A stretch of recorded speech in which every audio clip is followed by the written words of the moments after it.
Have legal questions that need answering? Follow us on Instagram and Facebook at Emmanuel Shepherd and Condon. Message us with topics you would be interested in hearing on future episodes of Legally Speaking. Welcome to Legally Speaking. Today we're going to be talking about automobile insurance in Florida. My name is Melissa Dandridge, and sitting with me is attorney Shane Rowe. Shane, why don't you start off by telling us a little bit about your practice? Thanks, Melissa. Yeah, I've been with the firm now 22 years. And relevant to today's topic, I do practice in litigation, and a good chunk of that litigation practice is involved with representing folks that have been injured with or in automobile accidents, as well as other things. Mm-hmm. All right. Well, with me, I've got a declaration page of an insurance policy, and I'm sure, just like many others, there's a lot of information on here that I'm not quite exactly sure what means, and I don't necessarily know, does that give me the coverage I need, or, if there's certain areas of things that I should be particularly, interested in making sure that I'm covered if something were to happen to myself, or if I was to if I were to cause an accident. So sure. Let's walk through this policy and just kind of go over the basics and how they're different. So, I'll just start with kind of an intro. Florida, first of all, is kind of an odd state when it comes to automobile insurance. We have what's called no-fault laws, meaning that you're required to get coverage. It's called the PIP, or the no-fault insurance, to cover yourself up front. There's only a few states in the country that have this, so I start with a preface on that Florida creates some unique things when it comes to automobile insurance. Mm-hmm. When we were talking about how best to approach the topic, we felt like for our listeners, auto insurance is certainly not the type of topic that you would have over a dinner table. Mm-hmm. It's not the most exciting thing in the world, but I will say in years of representing folks in these situations, almost not so every case, but a lot of the cases, they are regretful that they didn't know a little bit more about what their coverages were and how they might protect themselves better. So for our listeners tuning in, just because you hear auto insurance, don't hit stop. We got a Florida Declaration of Coverage, a sample in front of us. So anyone listening can pull this up online, get it for your agent or from your agent. We're going to go through each coverage. We're going to talk about what it's about. We're going to talk about some practical examples of when you would need this coverage. So if you're tuning in, hit pause and try to find your declaration page of coverage. It usually is a couple pages into your policy. It has your coverages, your deductibles, and what you pay, usually on a 6-month basis. That's the easiest way to follow along. But I mentioned earlier, minimal coverage. First of all, let's cover that. When a driver owns a car in Florida and goes to register it, the only coverages they're required to get by law are the PIP no fault that I had mentioned, $10,000, and the property damage liability, which is also the minimal $10,000. So a lot of drivers in Florida are only carrying that much coverage, and that's important to the context of some of the other coverages we're going to talk about. So Just start with that. That's the minimal coverage you have to have. A lot of people just have the minimum. So keep that in mind as we go through the other coverages. Mm-hmm. Okay. So let's just go down the list. So bodily injury liability for each person and each occurrence. Can you explain, the limits, deductibles, on how, Sure. what? Usually on bodily injury, not a deductible. Okay, this is what we call, I like to refer to as a third-party coverage. This is coverage that you would purchase that would protect you if you or someone driving your car hit someone else and cause them to suffer medical bills, medical charges, pain and suffering, lost time from work. This is the coverage that takes care of you and your family or anyone driving your car if they were to have an accident and hurt someone, okay? This is not, again, a required coverage in Florida. We think that anyone looking at their risk, if they can afford it, should get this coverage. For obvious reasons, if you or someone driving your car hits someone and you don't have bodily injury coverage, then you can be personally responsible out of your own pocket and your income to take care of someone else. So this is the type of coverage that would come into play to protect you and your assets. Typically, when you buy this coverage, if you're on a declaration page, this is usually the first one listed is bodily injury liability.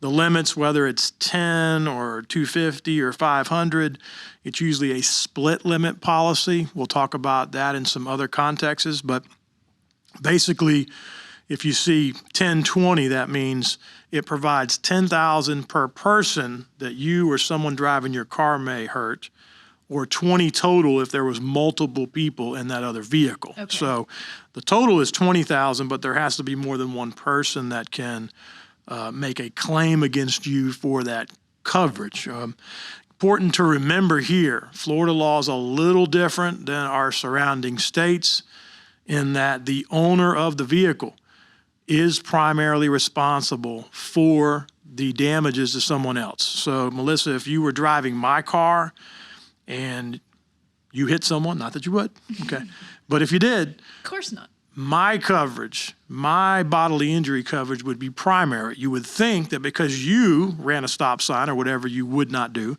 that you would be responsible, but it's actually on me, okay, which is another reason that you want this coverage. Now, you may let someone borrow your car.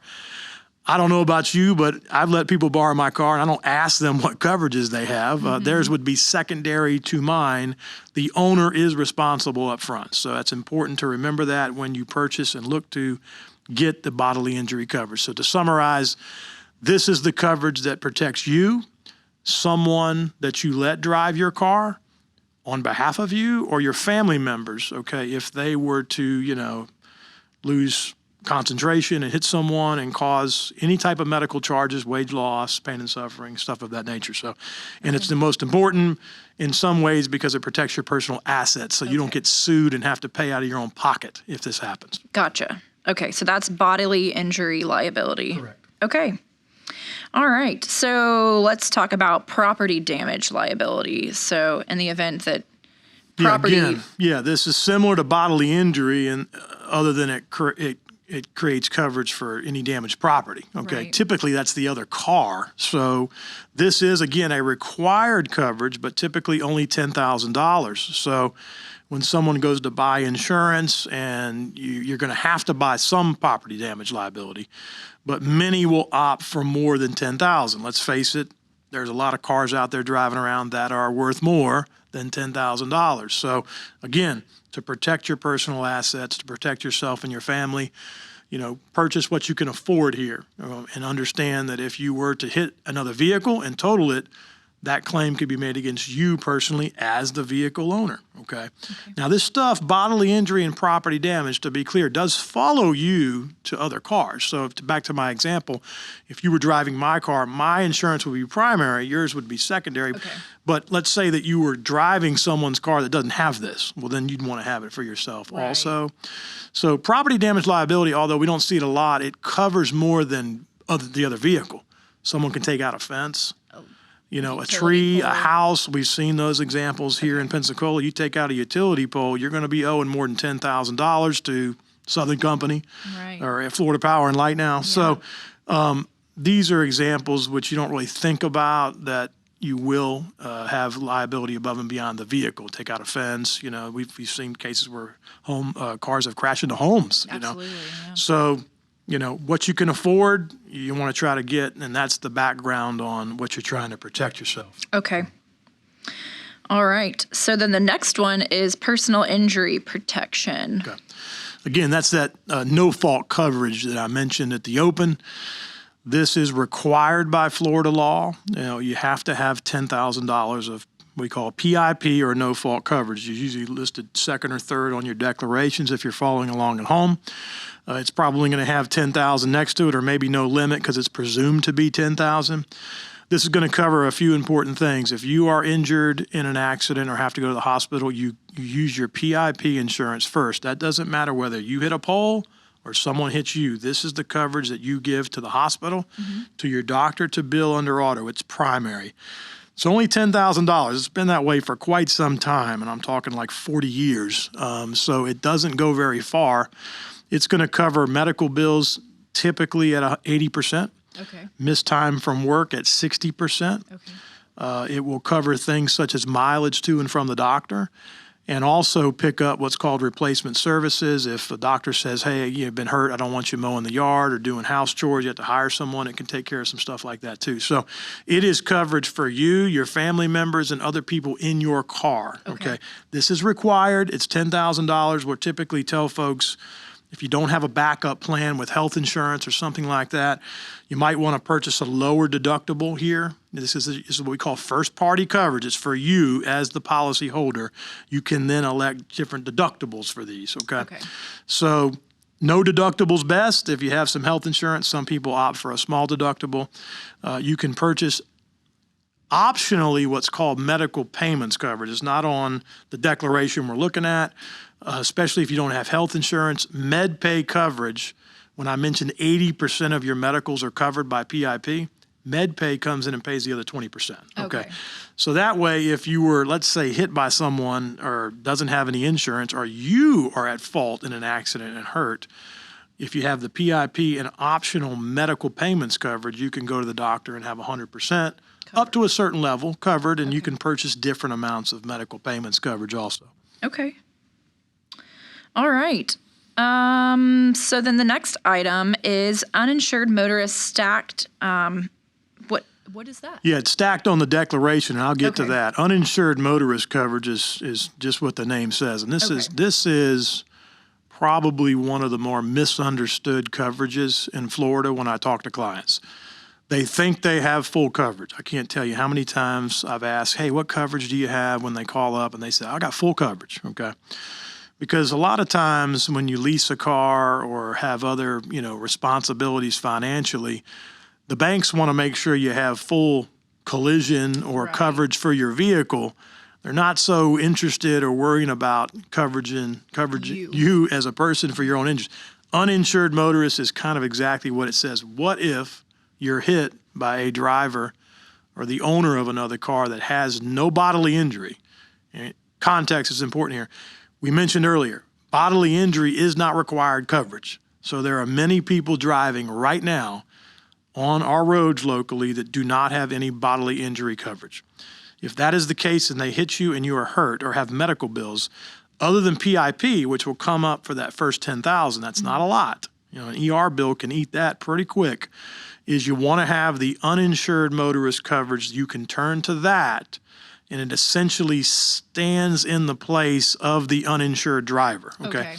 Or an underinsured driver. Let's say that you have $30,000 of medical bills and $10,000 in lost wages, or $40,000 of hard losses, we'll call it. Obviously, you've probably got some pain and suffering and other things that the attorney representing you or you yourself would argue for.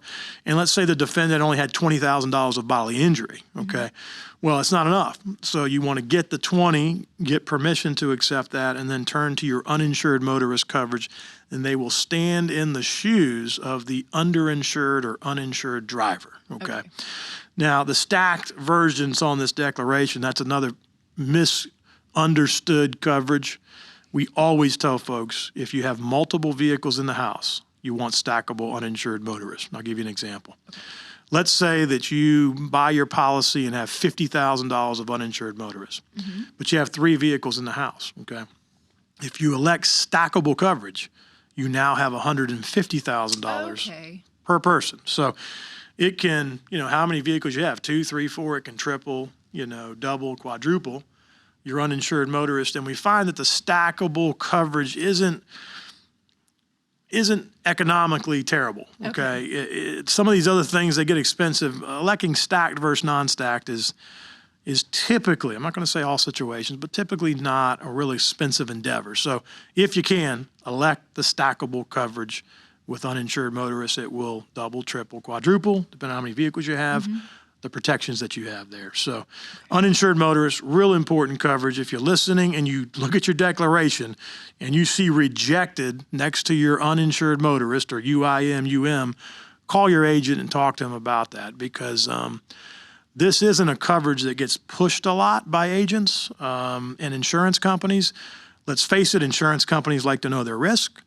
When they look at you and run your background, they can kind of, in a some kind of formula, they think assess the risk of you as a driver, bodily injury coverage, what are the chances of you hitting someone, stuff like that. But uninsured motorist coverage is a risk that is hard to quantify because it can be anyone that happens to cross your path, okay? Right. So it's not a coverage that we see insurance companies pushing a lot, and it's one of the main coverages that I hear. I didn't know that. I didn't know I could have that. I wish I would have known. Yeah, the mindset is, hey, I'm covered, if I hit someone, so we're good, because if somebody hits me, they're going to have coverage. I'll get them to pay for it. But back to our example, got plenty of folks driving with no bodily injury, and I have people call me all the time, and they're like, well, let's just get after them. And I was like, look, it's not that simple. You got to file a lawsuit. You got to pay your lawyer. And some folks, it's very hard to get a judgment against in Florida, and you may be chasing bad money. So this is where uninsured motorist is a real important coverage. Okay, good to know. Let's see, comprehensive. Yeah, comprehensive, you'll see on your declaration, comprehensive collision sometimes. They're usually right next to each other. Comprehensive, look, this is kind of like, I call it vandalism coverage. If you're park your car, in Pensacola and you come back and you got a big dent on the front, someone heaved a bottle or, vandalized your vehicle, keyed your car, painted your car, who knows what. Opened their door into you. Well, that could be, if you knew who it was, that could be covered under their property damage liability, anything with an auto. But let's think of non-auto related types of damage. It can be expensive, especially if it's a paint job. So comprehensive is the type of coverage you want to have. It's a rare coverage I see utilized, but when someone gets their car keyed, I've seen that. Somebody had something painted on the side of their, that's expensive, and comprehensive typically is where you're going to turn. Okay. The collision, another optional coverage, just like comprehensive. Collision is kind of like uninsured motorist, but it's about your car. Okay. Typically have deductibles there. Most people carry $500 on collision comprehensive. Again, this is the type of coverage with collision that if you get hit by someone who doesn't have insurance at all, which unfortunately we find that too, no coverage on the other end. Or let's say you got a $20,000 vehicle, like I mentioned, and you get hit by somebody who has a $10,000 property damage liability policy, which is, the second coverage we went over today. Mm-hmm. Then you need protection for yourself, okay, to make sure that your vehicle is going to be fully covered. Okay, so when you get collision, obviously you're going to get collision, and it's going to be, imputed the value of your vehicle. Okay, so that's why you have that. And hopefully, if you have damage to your vehicle, the person that hits you is able to pay it. Mm-hmm. You don't have to worry about using it. Collision also will take care of you if you wreck your own car. If you or a friend or a family member, hit a pole or a stop sign or something like that. Collision is the type of coverage that comes in minus your deductible to take care of the damage. So it protects you for any damage to your vehicle, regardless of whether you're at fault or someone hits you. Okay. So that's kind of the main ones, and just to kind of summarize, bodily injury, that is protection for other people if you hurt them. Mm-hmm. Simple as that. Property damage liability, that is protection for you, for anyone in your car or you that damaged someone else's property. PIP, that's no fault required by law, $10,000. We went over that. You can purchase additional. We do recommend that sometimes, especially if someone has no health insurance, to make sure they don't have out-of-pocket medical expenses in a wreck. Uninsured motorists, this is probably the main one I hear that, I didn't know that was, and nobody told me. I thought I had full coverage. That protects you if you're hit by someone else who does not have coverage or not enough coverage.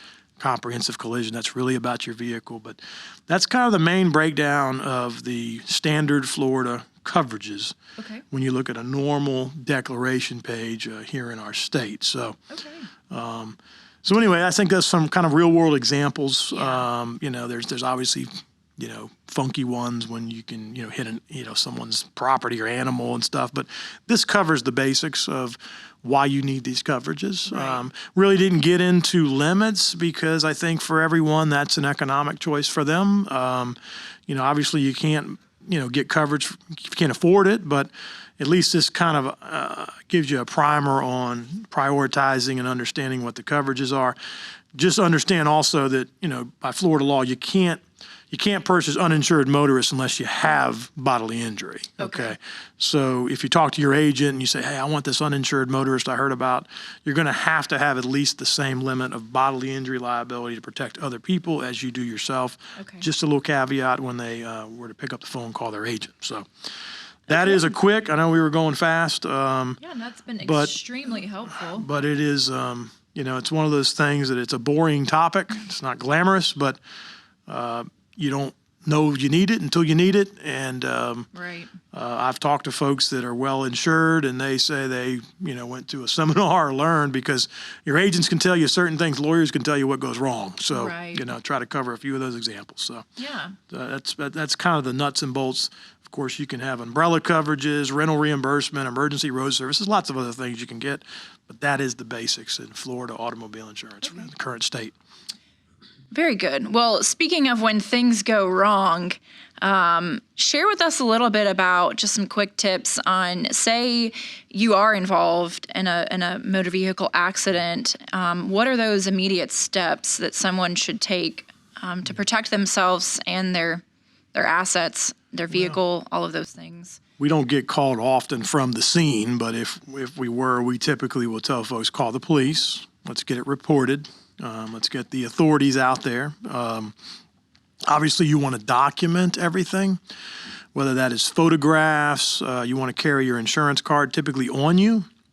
At the same time, medical treatment if you are hurting from the accident. We didn't get into a lot of the nuts and bolts of the PIP, but a couple of side notes since we're on this topic.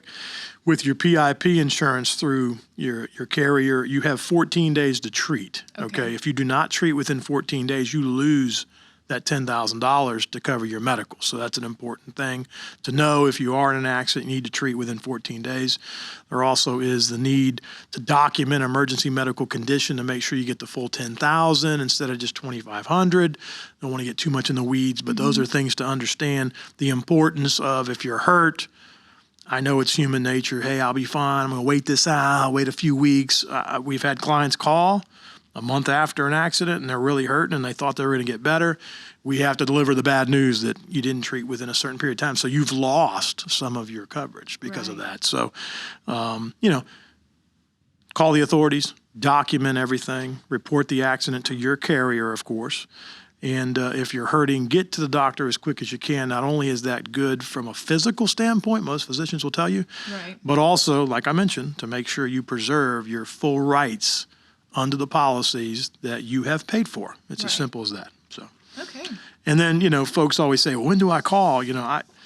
We do free consultations at our firm. Any of our lawyers that practice in litigation and primarily the personal injury litigation, we talk to folks all the time, free consultations the day after an accident. We're happy to cover this with anyone in the unfortunate event that you're in an accident. You can always call Emmanuel Shepherd and Condon, and someone there can talk to you pretty quickly to make sure you're protecting your rights. You may not need a lawyer yet, but it's always good to know up front what you're doing or not doing to make sure you're getting the full access to your automobile insurance.